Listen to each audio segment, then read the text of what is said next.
سماعتك جاهزة؟ طب يلا بينا. فيلم النهاردة بيبدأ بولادة بنت وبيسموها ستيلا، وبيكون شكلها غريب جدا، والناس بيقولوا لأمها هو انت كنتي بتتوحمي على حمار وحشي ولا ايه؟ وستيلا كانت ذكية جدا، وكان عندها موهبة تصميم الأزياء، بس عصبية حبتين جدا كده. فأمها قالت لها انت اسمك ستيلا مش كرويلا، وكرويلا دي معناها العنف والقسوة، وقالت لها روحي المدرسة دلوقتي وتعلمي لك أي حاجة تنفعك غير تصميم الأزياء.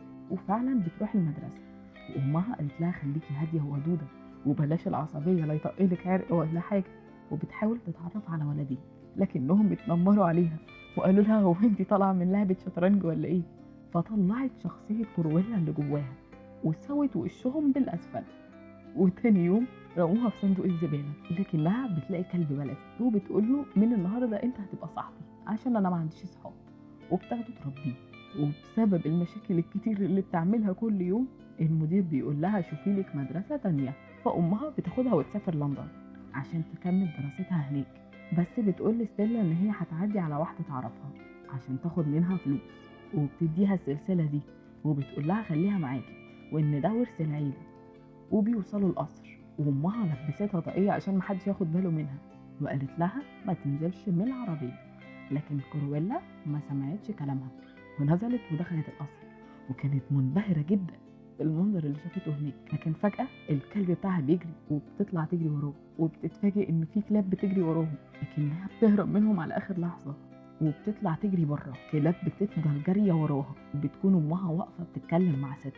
ومرة واحدة الكلاب نطوا من فوق ستيلا وقتلوا أمها، وستيلا كانت مصدومة جدا من اللي حصل، فبسرعة طلعت تجري من المكان ووقعت السلسلة منها ونطت جوه العربية وراحت لندن. وبتكون حاسة بالذنب جدا لأنها السبب في موت أمها. وتاني يوم وهي عند النافورة اللي كانت أمها بتقول لها نوصل لها، بتتعرف على هورس وجاسبر وبيكونوا حرامية. فقالت لهم إن هي مش عايزة تبقى حرامية وإن هي عايزة تبقى مصممة أزياء. فهورس بيقول لها ما أنا كان نفسي أبقى زعيم مافيا، بس ما حدش بيوصل اللي هو بيتمناه، واديني بقيت حرامي في الاخر. فبتشتغل معاهم لان ما كانش قدامها حل تاني. وتاني يوم صبغت شعرها علشان شكلها ما يبقاش مميز. وبيعدي 10 سنين وبتكون لسه عايشة مع هورس وجاسبر، وبتكون حرامية شاطرة جدا، وبيساعدها الكلب الصغير اللي اسمه وين، وبيكون مغطي عينه كده تحسه زعيم مافيا. وكانت بتستغل موهبتها في تصميم الأزياء في تصميم الملابس اللي هم بيسرقوا بيها، وكانت بتحلم تشتغل في ليبرتي أشهر مكان لتصميم الأزياء في لندن. وفي يوم عيد ميلادها جاسبر عمل لها هدية وقال لها مبروك الوظيفة الجديدة في ليبرتي. قالت له عملتها ازاي دي يا ابن اللعيبة؟ قال لها عملت لك سي في فيه كل المتطلبات اللي هم عايزينها وحطيته مع السيفيهات المقبولة. تشكر كاسبر جدا لأن هو حلمها من زمان. وراحت عند النافورة وافتكرت مامتها وبتقول لها يا ريتك كنت عايشة وشفتيني أنا بقيت إيه. وتاني يوم بتروح معرض الأزياء وبتكتشف إن شغلانتها إن هي تمسح الحمامات وتنظف. فقالت في خيالها كويس إن انتي متي ياما وما شفتنيش في اليوم ده. بس كان على قلبها زي العسل عشان هي ما كانتش تحلم أصلا إن هي تدخل المكان ده. كانت كل شوية تقول للمدير إن هي موهوبة. كان بيقول لها انتي عاملة نظافة وبتنظفي الحمامات، هتصممي ايه بس؟ امشي من وشي. وفي مرة وهي بتنظف ما كانش فيه غيرها في المعرض، وشافت فستان معروض بس ما عجبهاش وعدلت عليه، وقعدت تشرب لغاية لما نامت زي الفسيخة. وتاني يوم لما المدير وصل اتخانق معاها ولسه هيسمعها الكوبليه بتاع كل مرة وهيطردها. اتفاجئ بالبارونة صاحبة أكبر محلات في لندن وصلت، وبتكون أشهر مصممة أزياء في لندن، بس كانت تنكة متعرفش على إيه. والمفاجأة بقى إن هو عجبها تصميم ستيلا جدا وشغلتها معاها. والتاني يوم فعلا بتستلم شغلها، والبارونة بتكتشف إن هي عبقرية جدا في التصميم لدرجة إن هي بتخليها دراعها اليمين. وفي يوم بتتفاجئ إن هي لابسة السلسلة اللي كانت أمها عطيها لها ووقعت منها، ولما سألتها قالت إن كان في واحدة خدامة عندي سرقاها ورجعتها منها. فبتتضايق جدا وبتقرر إن هي هتسرق السلسلة دي منها، وعلى طول بتروح لهورس وجاسبر وبتطلب منهم المساعدة إنهم يسرقوا معاها السلسلة. وبتقرر تسرق السلسلة في حفلة الموسم اللي بتعملها البارونة كل سنة، وبيعملوا خطة عشان يعطلوا كاميرات المراقبة. وستيلا قالت لهم إن هي هتلفت الأنظار وانتوا اسرقوا السلسلة. وبيجي يوم الحفلة جاسبر بيدخل القصر بطريقته الخاصة عشان يعطل الكاميرات، وهورس بيدخل من البوابة فبيوقفوه بيقولوا له انت مين؟ فقال لهم انا الشركة الألمانية لمكافحة النمل والحشرات، وحد كلمني ان في فئران هنا. فالحارس ما بيصدقوش بيقول له يلا امشي بيور من هنا. فبيشوف فرد ضخم جدا فبيقول له ادخل يا باشا، وبيدخل على طول. والحفلة كانت كلها باللون الأبيض والأسود. وأول ما بتدخل ستيلا بتوقع الكاسات على الأرض عشان تلفت الانتباه، وبتولع في الرداء اللي هي لابساه، وبتشغل لهم أغنية دخول الرايق بيعمل حرايق وخلى كله اتضايق للمطرب الشهير عنبة. وبتاخد الأضواء من البارونة، وبيكون فستانها أجمد فستان في الحفلة، لكنها بتتصدم لما بتشوفها إن هي لابسة السلسلة. وهوريس بيلاقي الخزنة فاضية، فالبارونة سألت لها انت اسمك ايه؟ قالت لها كرويلا. وجاسبر بيلجأ لآخر حل لما الظروف كلها بتتأزم في وشه، وبيحط فار في الأكل.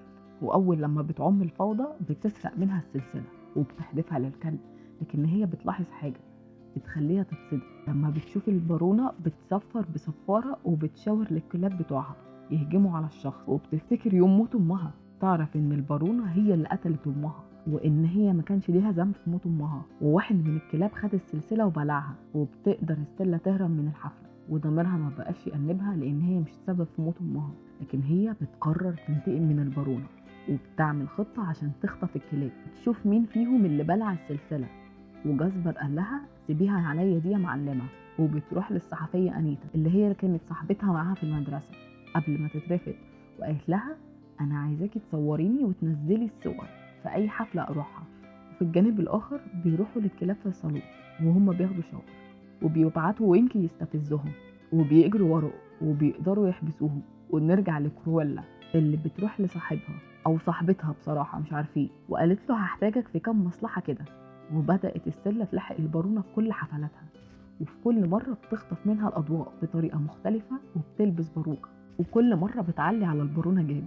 وتاني يوم بتلبس الباروكة وبتروح عادي الشغل عشان ما تشكش فيها، لكن البارونة كانت بتراقبها وبتلاقيها بتصمم فستان وقت البريك، فبيعجبها وبتقرر تخليه هو فستان الموسم. فهوريس جاب لها المجوهرات اللي كانت هتزين بيها الفستان، وبتفضل طول الليل شغالة فيه لحد ما بيطلع تحفة بالشكل ده. وخدت إبر وبوظت قفل الخزنة، ويوم العرض بيفتحوا الباب عشان يطلعوا الفستان، لكن بيحصل اللي محدش توقعه أبدا. وأول لما الناس خرجت من عند البارونة بيلاقوا حفلة قدامهم، وبيلاقوا كرويلا في قمة شياكتها، شياكة إيه وأناقة إيه. وبتروح بعدها وهي مبسوطة، فبتتفاجئ وبتلاقي البارونة مستنياها وقررت تولع فيها عشان البوليس يتهم صحابها. وبعدها كرويلا بتفوق وبتلاقي مدير أعمال البارونة، وبتعرف إن هو اللي أنقذها وبيديها السلسلة، وقال لها السلسلة دي فيها مفتاح تقريبا يخص الصندوق ده. فبتفتحه وبتلاقي شهادة ميلاد مكتوب فيها إن هي بنت البارونة، وحكى لها القصة كاملة. وقال لها إن البارونة كانت نرجسية وطول الوقت مهتمة بشكلها وما كانتش فاضية تغير البامبرز، فقالت لي أتخلص منك، بس أنا خدتك واديتك لكاترين عشان تربيك.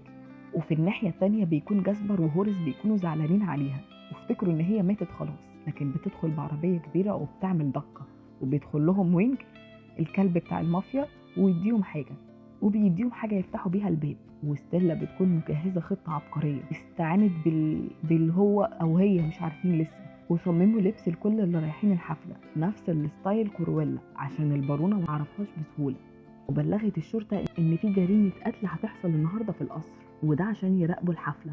وقربت منها وشكتها بالإبرة، سحبت منها الصفارة ومن غير ما تحس، وبعدين بتروح الحمام وبتتحول من كرويلا لستيلا، ووقفت في المكان اللي أمها ماتت فيه وصفرت للكلاب وخرجت الصفارة. والبارونة بتسيبهم عشان يقتلوها، لكنهم مش بيعملوا لها حاجة عشان عارفينها لما كانت خطفاهم. وطلعت السلسلة وقالت لها إن هي شافت شهادة الميلاد. وفي نفس الوقت جاسبر وهوريس والواد اللي مش عارفين له نوع ده وبيطلبوا من الضيوف كلهم يخرجوا للجنينة، وفعلا بيخرجوا وبيشوفوا اللي بيحصل. وستيلا بتقول للبارونة انتي انتي. فالبارونة قالت لها هاتي حضن، انتي بنتي حبيبتي، تعالي لماما يا حبيبتي، لكنها بترميها من على نفس السور. تتفاجئ ان الشرطة والضيوف وكل الناس شايفينها، وبيتقبض عليها وبتدخل السجن. بعد ما ستيلا اتحدفت من فوق بيكون فستانها مجهز بمظلة عشان هي كانت عارفة ان هو هيتغدر بيها، وبتعمل جنازة على الضيق كده لستيلا لانها ماتت رحمة الله عليها قدام الضيوف. وقبل الحفلة كتبت ستيلا كل ثروتها اللي هتورثها من البارونة الكرويلا، وباعت كل ممتلكات البارونة ما عدا القصر، وعاشت فيه هي وجاسبر وهوريس، وبكده تكون انتقمت لموت امها. كده يخلص فيلمنا النهارده. لو عجبك الفيلم ما تنساش تدعمنا بلايك وتعمل لنا سبسكرايب عشان اللي جاي ما ينفعش ابدا يفوتك. كتب الفيلم محمد انور وسجله سلمى محمود، ومونتاج عبد الله الحداد. نشوفكم الفيلم الجاي.